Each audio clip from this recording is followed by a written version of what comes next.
반갑습니다. 12월 11일 제10가 어둠에서 구원받은 여인 막달라 마리아에 대한 강의를 시작하도록 하겠습니다.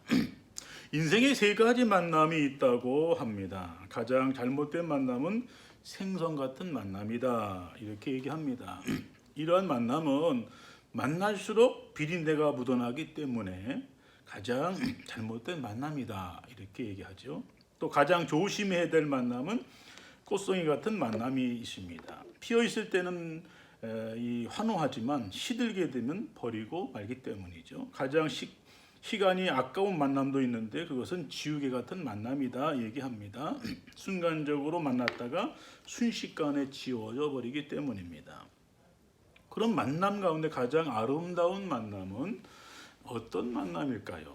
그것은 손수건 같은 만남이다, 이렇게 볼 수가 있습니다. 힘들 때는 땀을 닦아주고 슬플 때는 눈물을 닦아주기 때문이죠. 이렇게 만남이 인생의 행복과 불행을 결정하게 됩니다. 이렇게 만남이 우리 인생에서 중요하죠. 그래서 이러한 중요한 축복, 만남의 복이다, 이렇게 볼 수가 있습니다. 성경에도 수많은 만남의 사건들이 있는데 가장 그 어두움에 살다가 예수 그리스도를 만나서 구원받은 그 멋진 여인에 대한 이야기를 오늘 살펴보고자 합니다. 그 여인이 바로 막달라 마리아입니다. 이 여인은 초대교회 역사에서 중요한 역할을 감당하게 됩니다. 왜냐하면 부활하신 예수님을 처음 뵙고 믿게 되었기 때문이죠. 성경에 보면 6명의 여인이 나와요. 첫째 여인은 예수님의 어머니 성모 마리아, 그다음에 막달라 마리아, 작은 야고보 어머니 마리아, 마가의 어머니 마리아, 로마 교인을 위해 수고한 마리아, 그리고 베다니 마리아, 이렇게 여러 마리아들이 등장합니다.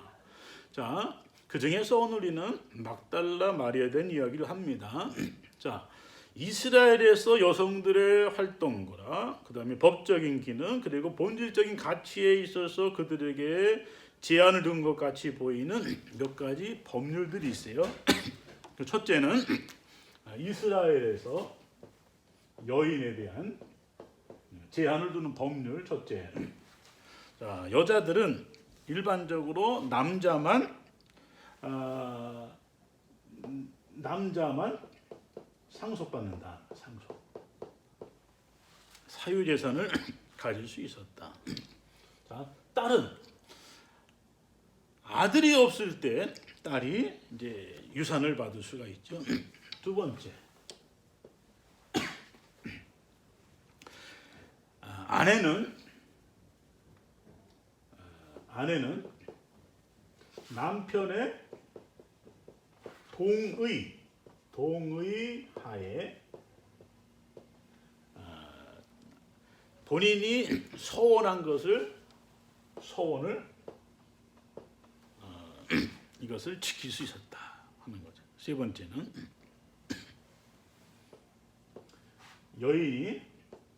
여자가 자녀를 출산하지 못하는 것은 이것은 여인의 잘못이다, 이렇게 얘기를 했어요. 그러니까 여자의 문제로 봤다는 거죠. 그 다음에 네 번째는 여자는 순결을 증명해야 한다. 여자 스스로 순결을 증명하는 얘기죠. 그 다음에 다섯 번째가 여인의 가치, 남자의 절반에 이렇게 취급을 받았다 하는 것을 우리가 볼 수가 있습니다. 그러면 1세기 당시에는 우리나라 그렇지만 여자는 사유재산, 재산으로 이렇게 생각을 한 경우가 많이 있습니다. 그래서 여자는 집 밖에서 교육을 받을 수도 없었어요. 학교를 가지 못했다는 의지요. 공교육을 받지 못했다는, 직업도 구할 수 없었다. 대부분의 여성들은 아버지의 권위와 보호 아래 남아 있지 않고 이제 결혼을 했죠. 따라서 부모는 딸보다 아들이 태어나기를 원했고, 이러한 생각은 여성의 가치를 이제 하락시키는 요인이 되었다 하는 것을 볼 수가 있습니다. 1세기 어떤 유대인 남자는 하나님께서 자신을 여자로 태어나지 않게 하신 것에 대해서 감사기도했다는 이런 내용도 있습니다. 자, 그러면 오늘 막달라 마리아에 대해서 우리가 먼저 생각을 해보도록 하겠습니다. 막달라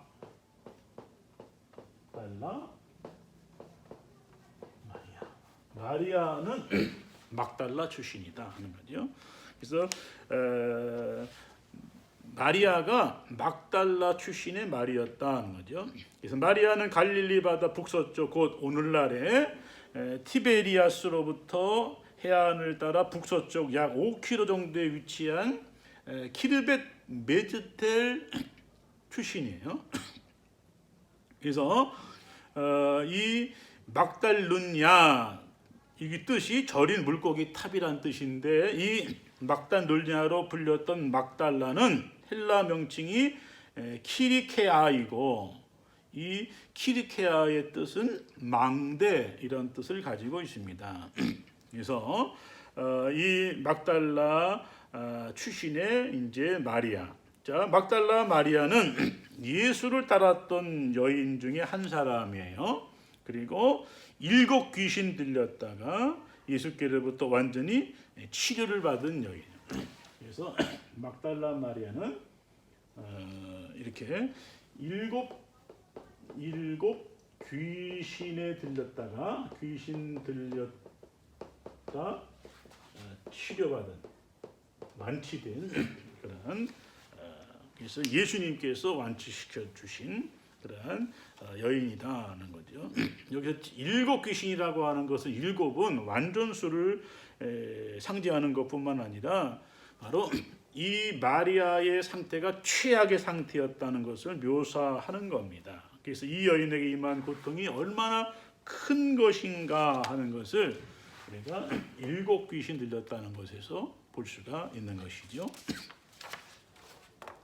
전해지는 바에 의하면 막달라 마리아는 매춘부였다는 설이 있습니다. 그는 예수를 따르는 다른 사람들과 함께 예루살렘으로 왔으며 예수께서 십자가에 못 박힐 때도 그의 곁에 있었다, 이렇게 말씀을 하고 있습니다. 그리고 예수님이 시체에 향유를 바르기 위해서 새벽에 무덤으로 찾아갔다가 부활한 예수님을 가장 먼저 본 여인이 막달라 마리아입니다.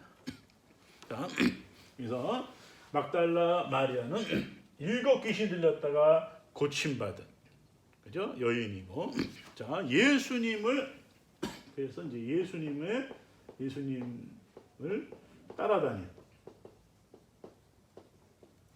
예수님을 따라다니며 수정든 여인.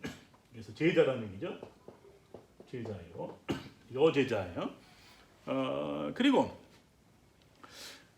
예수님과 항상 이제 동행하면서 예수님의 사역에 동참한 여인이 바로 막달라 마리아.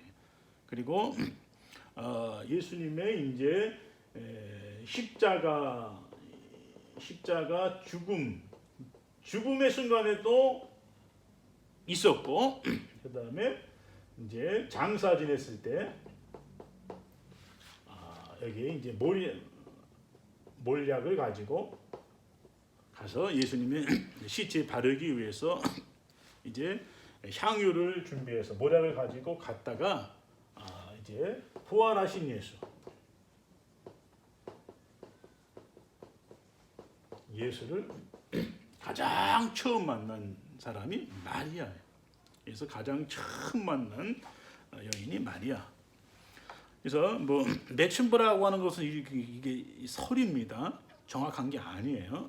그래서 그것은 여러분이 아셔야 되고, 이 막달라 마리아는 예수님을 예수님과 동행하면서 오늘 예수님의 사역에 동참한 여제자라고 하는 것을 우리가 기억을 해야 됩니다.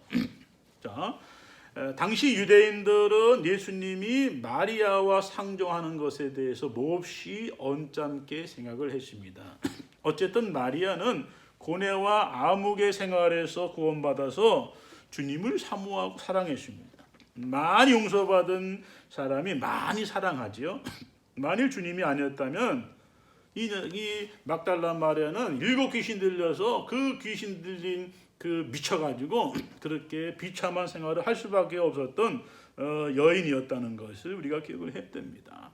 그래서 어둠 속에 한 줄기 빛도 보지 못하고 멸망했을 그녀가 바로 예수님을 만남으로 인해서 그의 삶에 빛이 비쳤고 그가 고침을 받아서 오늘 주님의 은혜에 감사하고 감격을 느낀 것이 당연한 것이죠. 그래서 그녀는 주께서 하나님의 도를 전하기 시작할 무렵부터 자기의 소유를 바쳐서 봉사해.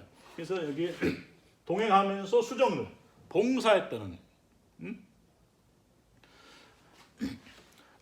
그리고 이제 주로 가난한 어부들로 구성된 사도들, 그죠? 그 사도들이 이제 여행을 갈릴리에서 오늘 예루살렘으로 또 사마리아로 다시 갈릴리로 이렇게 왔다 갔다 하는 데는 여러분 예수님이 다니는 함께하는 사람들이 부자가 없잖아요.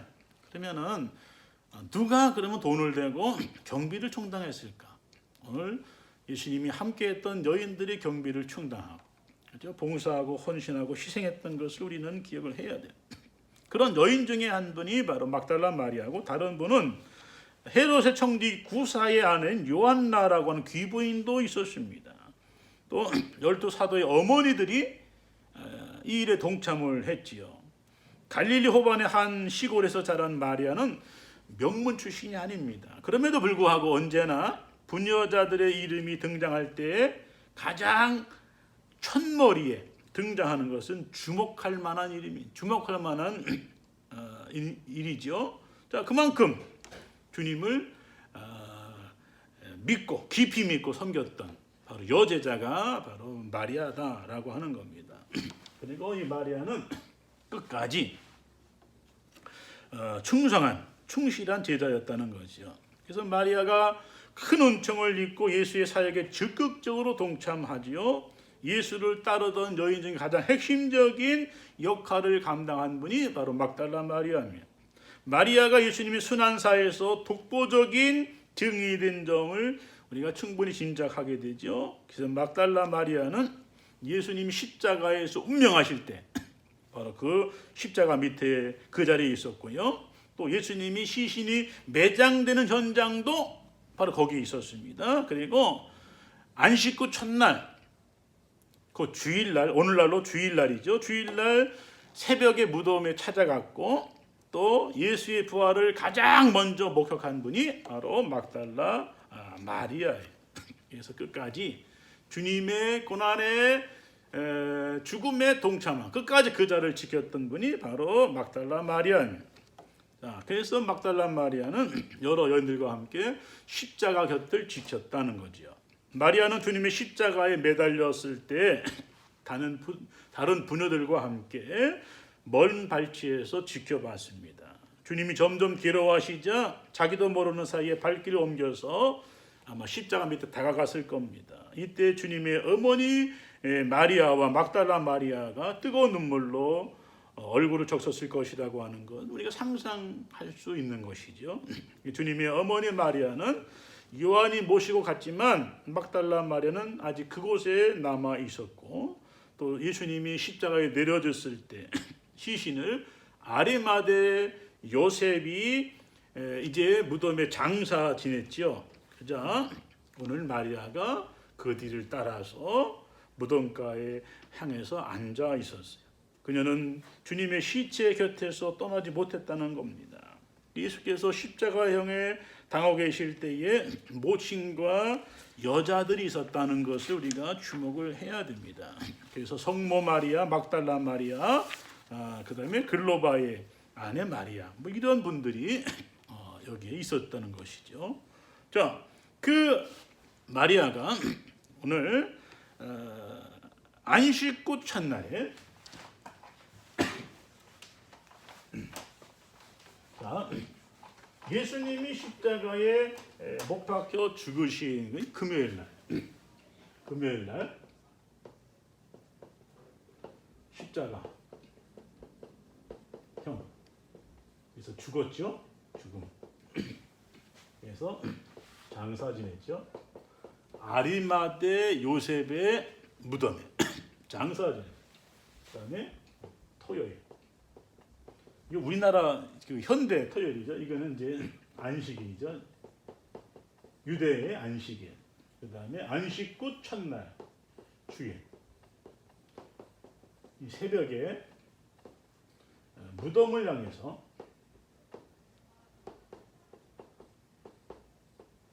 여인들이 찾아갑니다.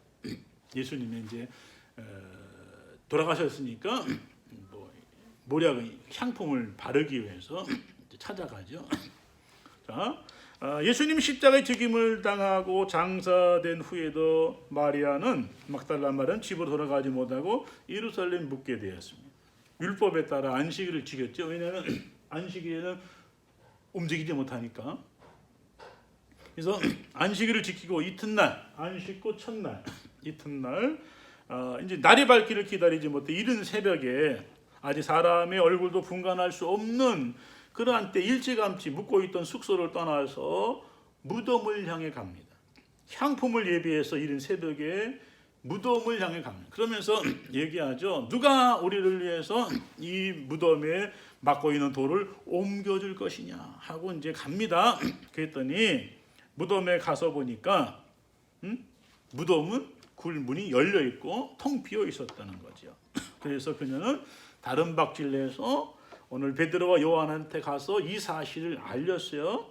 두 사람 베드로 요한이 다른 박질에서 달려와서 무덤에 가보았는데 무덤에는 마리아의 말과 같이 막달라 마리아의 말과 같이 텅 비어 있어요. 그래서 이상히 여기며 돌아가십니다. 그러나 마리아는 그대로 무덤 밖에 서서 울고 있었어요.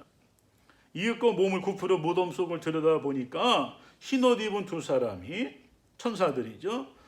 있었고 울고 있는 마리아를 향해서 어찌하여 우느냐 하고 마리아에게 물었습니다. 마리아는 그들이 동산지기인 줄로 알고 당신이 예수님의 시체를 옮겼다면 어디에 두는지 알려달라 이렇게 애원을 합니다. 시체가 있는 곳을 알면 자기가 가져가겠다 이렇게 말을 했지요. 그래서 아직까지 마리아는 펜타코스트 성령 강림을 체험하지 못했죠. 경험한 일이 없습니다. 주님에 대한 신앙에도 투철하지 못했어요. 그래서 주님이라고 부르지 못하고 라본이라고 선생이라고 불렀지요. 그래서 마리아가 주님을 보게 된 것은 주께서 마리아를 향해서 그죠? 마리아야 하고 부르셨기 때문입니다. 주가 부르실 때 그 음성을 깨닫고 알게 되므로 영안이 열려서 동산지기인 줄 알았던 그가 바로 부활하신 주님임을 알게 되었습니다. 그래서 막달라 마리아의 열정과 사랑은 더욱 성화될 필요가 있었죠. 주님께서는 반가워서 자기를 만지려고 하는 마리아에게 나를 만지지 말라 말씀을 했습니다. 그죠? 그리고 제자들한테 가서 약속한 장소 갈릴리로 오라고 이렇게 말씀하시고 이제 사라졌죠. 그죠? 그래서 막달라 마리아의 뜨거운 열정과 신앙은 부활하신 예수님을 가장 처음 만나는 이러한 축복을 받았습니다. 자, 주님의 부활을 처음 목격한 마리아는 부활의 처음 증거자가 되었다 하는 겁니다. 자, 삶 속에서 살아가기. 자, 드림의 봉사를 실천하자 그랬어요. 봉사, 나눔의 삶에 대해서 우리가 한번 생각을 해보고자 합니다. 자, 드림, 봉사. 막달라 마리아는 드림과 봉사를 실천한 대표적인 여인이죠. 당시 예수님과 제자들을 따르면서 여러 가지 생활의 필수품 가지고 예수님의 신변을 가장 가까이에서 공개한 여러 부인들 틈에서 그죠? 항상 막달라 마리아가 함께했다는 겁니다. 예수님과 그의 제자들이 의식주를 위해서 돈이 필요했잖아요. 자, 이와 같이 이 돈은 예수님이 이 세상을 머물러 계시는 데는 꼭 필요한 것이죠. 자, 이러한 드림의 봉사가 부인들에 의해서 제공되었는데 그 가운데 막달라 마리아가 있었고 그녀의 재산을 들여서 바로 이런 봉사를 했다는 겁니다. 지금도 이러한 봉사와 섬김을 요구되고 있는 것이죠. 봉사와 드림은 나 중심이 아닌 이웃을 또 불쌍한 그 사람들을 돕는 데 집중이 되어야 될 겁니다. 무엇보다도 인격자는 섬김의 마음과 정성으로 돕는 데 드러나야 할 것입니다. 자, 그래서 기독교의 이제 정신이 바로 봉사에 있다, 드림에 있다 하는 것을 우리가 기억을 해야 되고 기독교의 많은 교회들이 이제 제3세계 선교라든지 가난한 자에 대한 그런 선교, 그죠? 그래서 선한 사마리아인과 같은 그죠? 선교에 적극 동참하고 있는 것이고, 자, 이런 것을 교회가 적극적으로 실천하고 있다는 사실을 우리가 기억을 해야 됩니다. 그래서 한 마을에 꽃 파는 할머니가 있는데 가장 어려운 삶을 살았습니다. 얼굴에는 깊은 주름이 파였지만 웃음이 얼굴에 떠나지 않았습니다. 그가 파는 꽃처럼 아름다운 얼굴을 가지고 있었습니다. 그래서 사람들이 할머니에게 물었어요. 할머니, 그렇게 생활도 궁핍하고 외로운데 항상 웃음이 어떻게 살 수 있습니까? 그러니까 할머니가 활짝 웃으면서 난들 괴로움이 없겠소. 나는 나이 늙어서 자식들도 없고 외롭게 혼자서 살고 꽃을 팔고 사는데 잘 팔릴 때도 있고 안 팔릴 때도 있고 또 나이 먹었으니 몸이 아플 때도 있고 안 아플 때도 있는데 그래도 내가 늘 웃음을 가질 수 있는 것은 바로 예수 그리스도 때문입니다. 이렇게 얘기를 했습니다. 왜냐하면 예수님께서 금요일 날 십자가에 못 박혀 처절한 절망으로 죽으셨으나 주일날 아침에 3일 만에 부활하셨지요. 그러므로 나는 항상 내 인생에 고통과 괴로움이 다가오면 3일만 기다리자. 오늘 내일 고통이 다가와도 3일이 지나면 주님께서 부활한 것처럼 내게 즐거움이 다가올 것이니 절망하지 말고 3일만 기다리자. 이렇게 다짐했어요 라고 말을 했습니다. 아니나 다를까 그 할머니가 삶을 살아가면서 고통스러울 때마다 3일만 기다리면 고통이 사라지고 얼음이 사라지고 언제나 희망이 다가왔다는 것입니다. 할머니는 절대 절망의 고통 중에서도 죽은 지 3일 만에 부활하신 예수님을 믿는 절대 믿음으로 행복할 수가 있었던 것입니다. 우리도 절망하지 말고 그리스도를 바라보고 3일만 더 기다리면 절망이 소망으로 변화될 것입니다. 주님은 어떤 절망에서도 오늘날 소망으로 부활을 주시는 것입니다. 부활은 죽음을 이기고 일어난 것이 바로 부활 사건이죠. 우리 생에 가장 캄캄하고 어둡고 그죠? 얼어붙은 삶이라 할지라도 그리스도의 사랑은 우리를 부활시키는 것입니다. 막달라 마리아처럼 흉악한 일곱 귀신 들려서 절망적인 상황에 있는 그녀가 바로 생명의 빛이신 예수 그리스도를 만났을 때 위대한 축복과 번영의 자리에 오를 수 있었던 것을 우리는 기억을 해야 됩니다. 그녀의 아낌없는 희생과 헌신적인 사랑은 바로 초대교회가 힘있게 복음을 전하고 부흥하는 그 기초의 역할, 그죠? 걸음의 역할을 잘 감당했던 것을 우리는 기억을 해야 됩니다. 여러분, 절망과 고통의 이 코로나 팬데믹 현상 속에서 우리가 절망하지 아니하고 희망을 가지고 오늘 나보다 남을 더 생각해보고 낮은 자리에서 섬기는, 봉사하는, 희생하는 그러한 그리스도의 정신을 실천하는 우리 학우들이 다 되기를 원하고 오늘 2020년도 우리가 이 힘든 시간들을 보내고 있는데 여러분이 이 시간들 속에서 하나님이 나를 택하신 목적이 뭔가, 내가 지금 안고 있는 어려운 상황들이 과연 의미가 뭔가 하는 것을 되돌아보는 시간 되기를 원하고, 오늘 마리아의 인생이 예수를 만나 바뀌었던 것처럼 여러분이 성결대학교에 입학하시고 또 성결대학교에서 공부하고 또 여러 교수님들을 만나고 동기들을 만나고 선후배를 만나면서 여러분의 삶이 아름다운 삶으로 바뀌어지는 이러한 놀라운 축복이 있는 시간들이 되기를, 삶이 되기를 축복합니다.